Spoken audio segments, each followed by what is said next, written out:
जय श्री कृष्ण। आपको मेरा प्यार भरा राधे राधे। चलिए प्रवेश करते हैं इंदिरा एकादशी व्रत कथा में।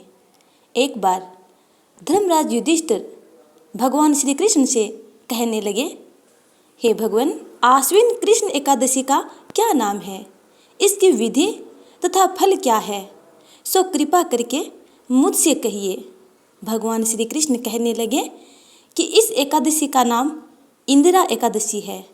यह एकादशी पापों को नष्ट करने वाली तथा पितरों को अधोगति से मुक्ति देने वाली होती है। हे राजन, ध्यानपूर्वक इसकी कथा सुनो। इसके सुनने मात्र से ही वाजपेय यज्ञ का फल मिलता है।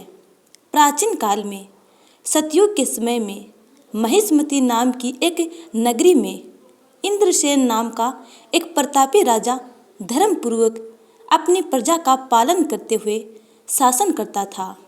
वह राजा पुत्र, पौत्र और धन आदि से संपन्न और विष्णु का परम भक्त था। एक दिन जब राजा सुखपूर्वक अपनी सभा में बैठा था, तो आकाश मार्ग से महर्षि नारद उतरकर उसकी सभा में आए। राजा उन्हें देखते ही हाथ जोड़कर खड़ा हो गया और विधिपूर्वक आसन व अर्घ्य दिया। सुख से बैठकर मुनि ने राजा से पूछा कि हे राजन, आपके सातों अंग कुशल पूर्वक तो हैं, तुम्हारी बुद्धि धर्म में और तुम्हारा मन विष्णु भक्ति में तो रहता है। देवर्षि नारद की ऐसी बातें सुनकर राजा ने कहा, हे महर्षि, आपकी कृपा से मेरे राज्य में सब कुशल है तथा मेरे यहाँ यज्ञ कर्म आदि सुकृत हो रहे हैं। आप कृपा करके अपने आगमन का कारण कहिए। तब ऋषि कहने लगे कि हे राजन, आप आश्चर्य देने वाले मेरे वचनों को सुनो। मैं एक समय ब्रह्मलोक से यमलोक को गया।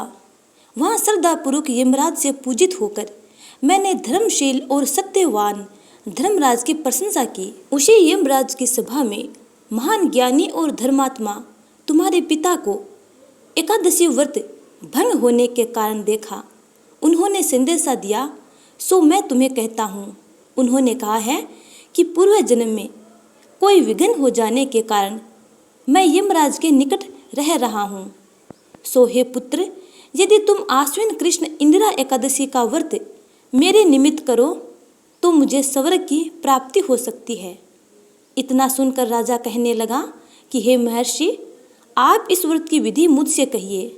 नारद जी कहने लगे, आश्विन माह के कृष्ण पक्ष की दशमी के दिन प्रातःकाल श्रद्धापूर्वक स्नान से निवृत्त होकर पुनः दोपहर को नदी आदि में जाकर स्नान करें। फिर श्रद्धापूर्वक पितरों का श्राद्ध करें और एक बार भोजन करें। प्रातःकाल होने पर एकादशी के दिन दातुन आदि करके स्नान करें।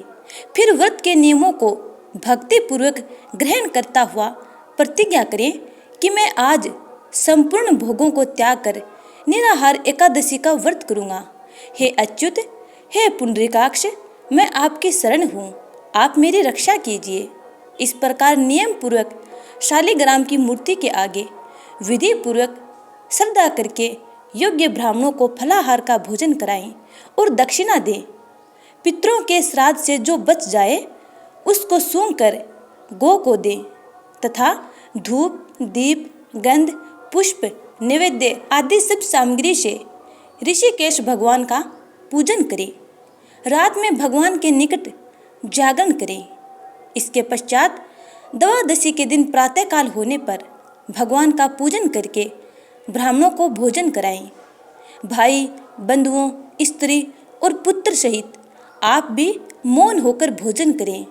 नारद जी कहने लगे कि हे राजन, इस विधि से यदि तुम आलस्य रहित होकर इस एकादशी का व्रत करोगे तो तुम्हारे पिता अवश्य ही स्वर्ग लोक को जाएंगे।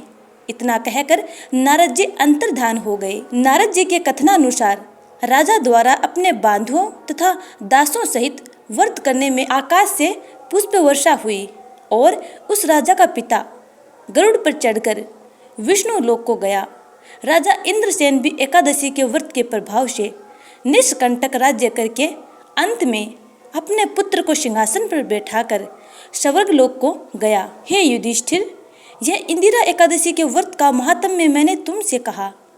इसके सुनने से मनुष्य सब पापों से छूट जाते हैं और सब प्रकार के भोगों को भोग कर अंत में वैकुंठ को प्राप्त होते हैं तथा उनके पितरों को सद्गति प्राप्त होती है तथा मोक्ष को प्राप्त करते हैं। इस प्रकार आपके पितरों की भी सद्गति हो और उन्हें मोक्ष की प्राप्ति हो तथा आपकी मंगल कामना पूर्ण हो। इसी के साथ इंदिरा एकादशी व्रत कथा का समापन होता है। बोलिए विष्णु भगवान की जय। यदि आपको ये कथा अच्छी लगी है तो वीडियो को लाइक कमेंट कर चैनल को सब्सक्राइब कर बेल आइकन को जरूर दबा लीजिएगा ताकि आने वाली वीडियो का नोटिफिकेशन आप तक टाइम पर पहुंच जाए।